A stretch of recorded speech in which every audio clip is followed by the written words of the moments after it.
Welcome to the lesson 2. I'm very happy to see you here. We're going to continue talking about how you can control your eczema.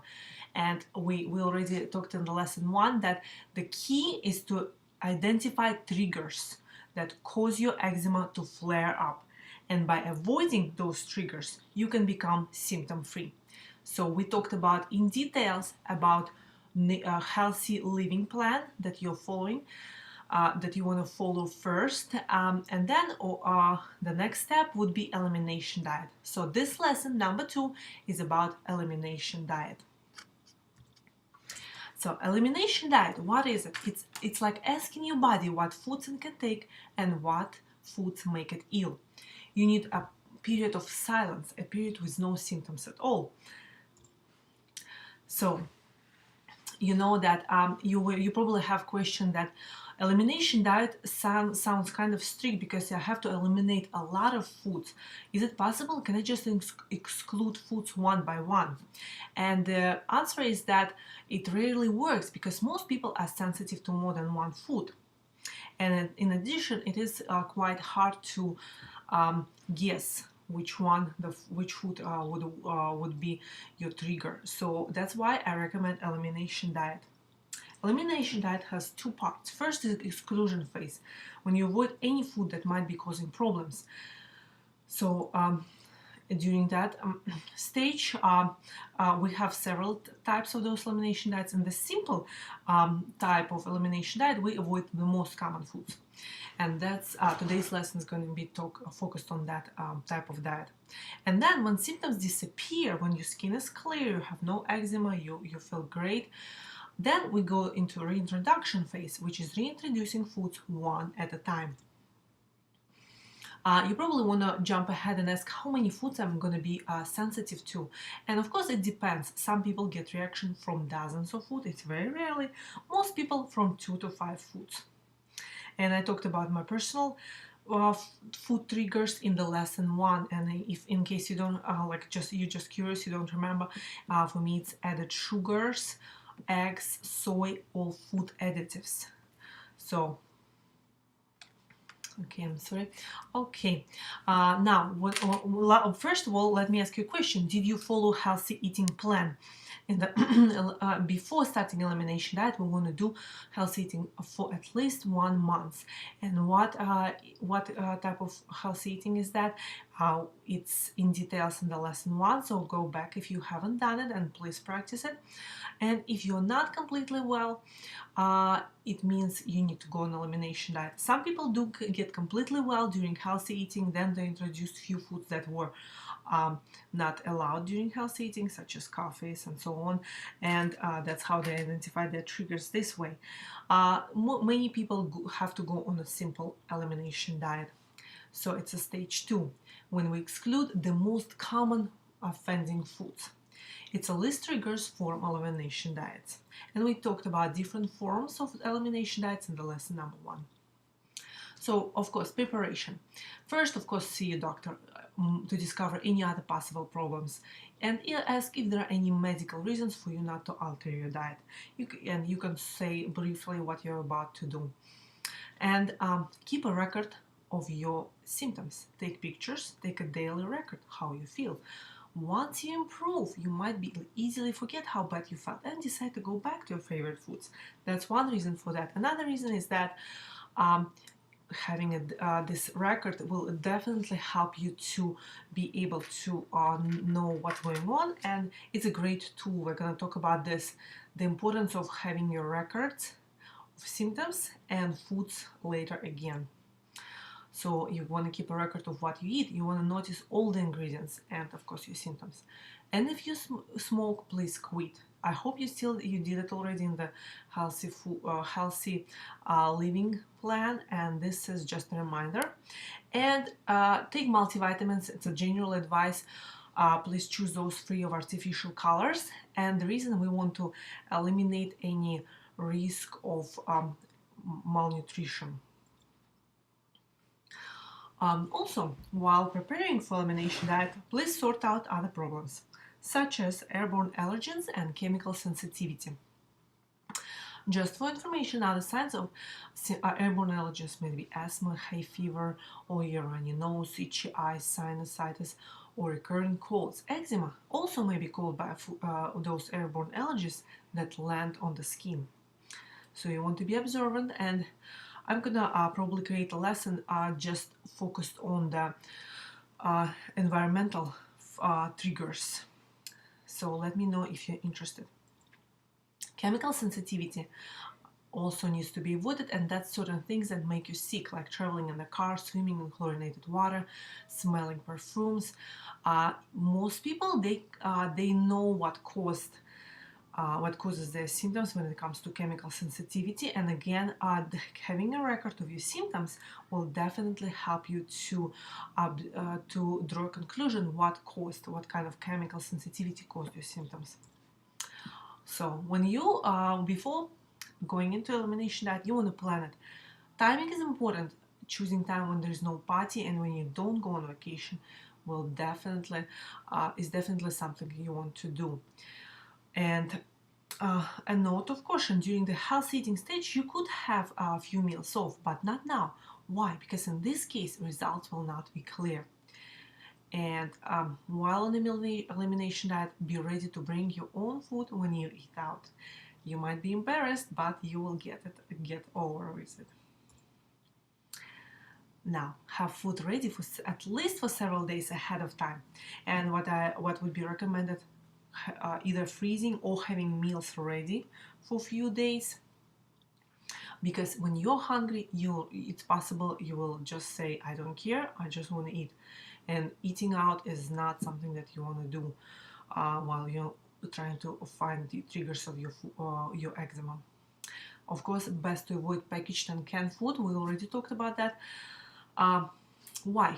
Again, it might not say milk or eggs in the package, but it can have those ingredients under other names. That's one reason. Another reason, you don't know how it's prepared, what kind of facility is this, what kind of equipment was shared with other foods. And the best, choose simple foods made at home from scratch. And of course, avoiding fat food, as we mentioned, because of the lining of the cans. It has chemicals that are a little bit secreted goes into and absorbed with the food, absorbed by food. So avoiding canned food also part of the requirement. And you probably live with someone else, so you might consider putting all your family on the diet, and actually it might benefit everybody. What happens many times, you might notice that all the family members will see some improvements in their health, such as fatigue, moodiness, headaches, runny nose, and other minor problems are gone. As far as children, of course, okay to follow healthy eating plan, but when it comes to elimination diet, even simple elimination diet, which is again when most common food allergens are avoided, it's only recommended only if they have health and behavioral problems, and of course consult pediatrician before doing anything like this. Now, during this diet, a word of caution: do not eat the same food in large quantities. Why? Because you can develop new food sensitivities, and choosing good variety of different foods and eating in moderation, eating small portions often, those are very important things to follow. So now, simple elimination diet again starts after at least a month of healthy eating plan, which is in lesson 1. And please do not begin it if you have infections or if you're ill. And again, the idea is to avoid most common foods that cause sensitivity reaction. And in our case, it's eczema. So, what to cut out? We're going to cut out the most common triggers. And those are wheat, rye, barley, oat, corn. Rice, only if you eat it regularly. Milk and milk product, including butter, and yes, cheese is a milk product. We want to avoid cheese as well. Eggs, soy, those are very common. Citrus fruits, oranges, grapefruits, tangerines, limes, lemons. Yeast and yeast extract, including bouillon cubes. Mushrooms, peanuts, other nuts if you eat them often. If you other than peanuts, if you don't eat them often, it's okay to have them. once in a while beef and chicken. Why? Again, because those are common food sensitivity reaction, and they're commonly eaten too. And when the food is commonly eaten, it's much more likely to cause food sensitivity reaction. And you want to avoid foods that you eat every day, especially foods eaten in the large amounts. You want to avoid the foods that you have cravings for. Remember, we were talking about the fun fact about food intolerance is that many times when you have cravings for certain food and you feel a sense of well-being after eating it, that's the culprit that causes your health, that might be causing your health issues. So that's a fact that we know about food triggers. So you want to avoid foods also that your family member has reaction to because of genetic predisposition, and also foods not allowed during healthy eating, of course. You want to avoid margarine, pineapple, and papaya because the pineapple and papaya cause gut to become more leaky. Margarine is because it's highly processed and it might have milk. Usually, in general, it's a very processed food. We want to avoid that. Coffee, tea, chocolate, colas, sugar-containing foods, and we're talking about added sugar. You know, when you see the label and it has like total fats, percentage, carbohydrates, protein, sugars, that's not what we're talking about. Here, what we mean is added sugar. When you see it on the list of ingredients. And then there are different names that sugar can be called, and we have in lesson 2 about more than a dozen of different names then sugar can be labeled. We also avoid all additives, which means no eating out because you don't know what they're putting in that food. And we want to avoid all alcoholic beverages, vinegars, and of course bacon, ham, corned beef, and other smoked and processed meats. We want to avoid chili, curries, and other hot spices because they make my gut more permeable. We want to avoid aspirin and related drugs, other non-steroid anti-inflammatory drugs, because they make gut more permeable. So now, what's allowed during the simple elimination diet? You can have all fresh vegetables, including potatoes, which is great because they'll help you to be full. All fresh fruits, of course, except citrus, pineapple, and papaya, as we mentioned. You can have fresh unprocessed meat, such as lamb, turkey, goose, and rabbit. The other two, remember, we excluded we excluded chicken and beef. So you can have also rice if you normally don't eat it often. If you eat it often, then you exclude it. We want to exclude beans, lentils, and chickpeas. We can include that. And we can include any nuts that you do not normally eat.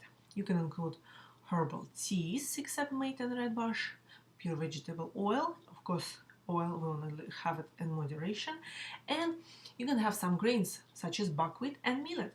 You know that we excluded a lot of grains, which we just talked about, but not all of them. And some grains such as buckwheat are great, and that will be very helpful because it will help you not to feel hungry. Buckwheat is amazing. That's my favorite grain. Now, just a few advices about simple elimination diet. Not to feel hungry, you might want to really include sweet potatoes, regular potatoes, turnips, parsnips, and buckwheat. Why? Because those are great. They're high in calories. They're bulky, so high in fiber, and you will feel satisfied for a long time. And it's just a couple weeks anyway. When you will follow this simple elimination diet, so you have great variety. You're not going to be deprived. The only thing is stock up your kitchen with allowed food, so you always have a choice. So think and plan ahead of time. Now, once you're on this elimination diet, please remember again, keep a record of everything you eat and amount. Then record your symptoms. And as always, don't eat too much of any one food.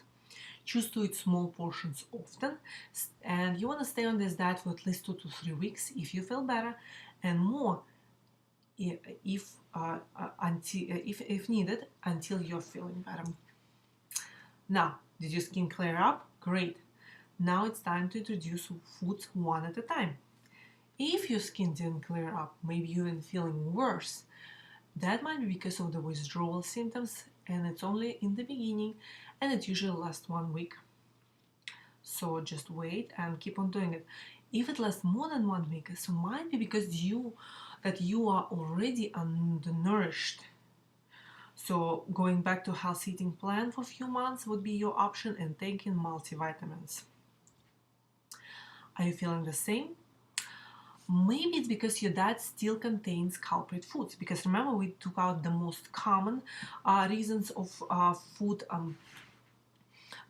sensitivity, but it's very unique. It can be anything. So what you can do, you can try to eliminate other foods such as potatoes, rice, tomatoes, shellfish, and fish. Those are possible suspects. What you can do is cut them out, this number, and then reintroduce them. Now, remember, it's unique. It can be anything, so you can try to eliminate other foods. And what will be helpful is, again, looking back at your foods and symptom diary when you try to figure out the cause. Another thing you can do if you feel the same, if you don't have any improvements, you can consider chemical sensitivity or airborne allergens. Try to observe the connection between your symptoms and those environmental factors. And also you can consider going straight to stage 3, the strict elimination diet, because it's possible that your food triggers are still included in the diet, and you want to be even more strict when it comes to avoiding the potential culprits. So, but the majority of people are improving. In fact, for majority people don't have to go beyond this simple elimination diet. I didn't have to, and majority of people don't have to. That's a great, very good, because it makes it much easier, of course. And you can start if you improved, your skin is perfect, no eczema, you can start reintroduction phase. What is reintroduction phase? When you eat normal size of portions of one food at a time for lunch and dinner. You want to observe symptoms in the next 48 hours. Usually it's much faster. If it's a trigger, it's going to be much faster. And you want to eat the same food the next day if there's no reaction yet, and repeat the 3rd day. So after 3 days, if you see no reaction, the food is safe. However, you do want to wait 4 days. Like after eating it 3 days, you want to wait 4 days just to be safe, that it's because of the delayed reaction, until you can permanently include this food. In the meanwhile, you can try something else.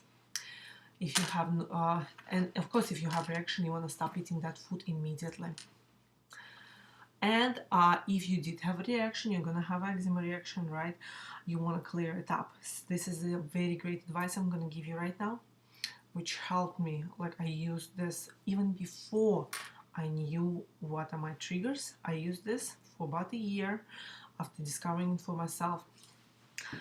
This is the recipe. Using warm, not hot, very important. Hot water is gonna make it worse. So only warm water, bath with sea salt. Sea salt that doesn't have coloring, so other additives. And you want to use a lot, like 2-3 kilograms, which is 4 or 5 pounds.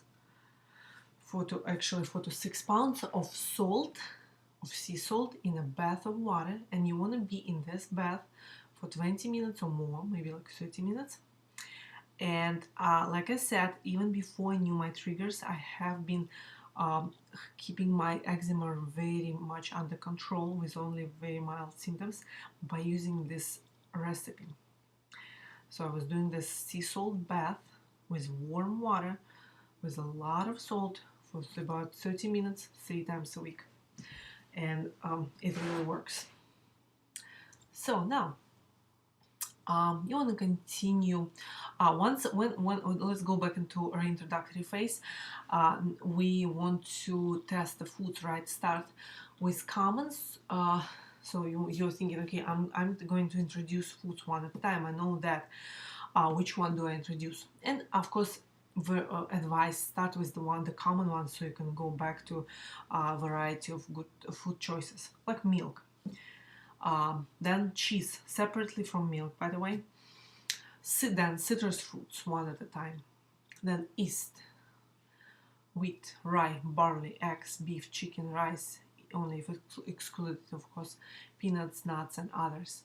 And make sure you test your foods in its pure form. For example, if you want to test wheat, don't go with bread because bread has many different ingredients. Go with the pure, like pearl wheat. Pearl wheat, that's a wheat, and there's no other ingredients, so you won't be confused which actually caused reaction. And that applies to every single item. And this can take up to 8 weeks, maybe. Um, Sometimes, of course, it can be longer, but so at the end, like you can try testing 2-3 foods at the same time. But ideally, in the beginning, you definitely want to start with one at a time. Then you want to test coffee, tea, alcohol at the very end, if you must. And then you want to keep a record of foods and symptoms, so to keep everything under control. Now, did you find out what your triggers? Awesome. Now you can structure your diet avoiding those triggers. And when you do so, a word of caution, substitute the missing nutrient from other sources. For example, if you found out that you are sensitive to citrus fruits are the source of the vitamin C. So what you want to do is you want to make sure your diet has vitamin C from other sources, such as bell peppers. Now, if you still have symptoms, you might want to go on a stage 3, strict elimination diet. And the good news is that only the minority of people need to do it. Again, the reason behind the strict elimination diet is that the triggers are very unique for every person. And by going to simple elimination diet, you probably did not eliminate your personal unique triggers. So that's why we have stage 3. And the strict elimination diet, which is stage 3, will be covered in the next lesson, which is coming to your email in a few days. Please check your email, and I'm looking forward to hear from you. Okay, bye-bye.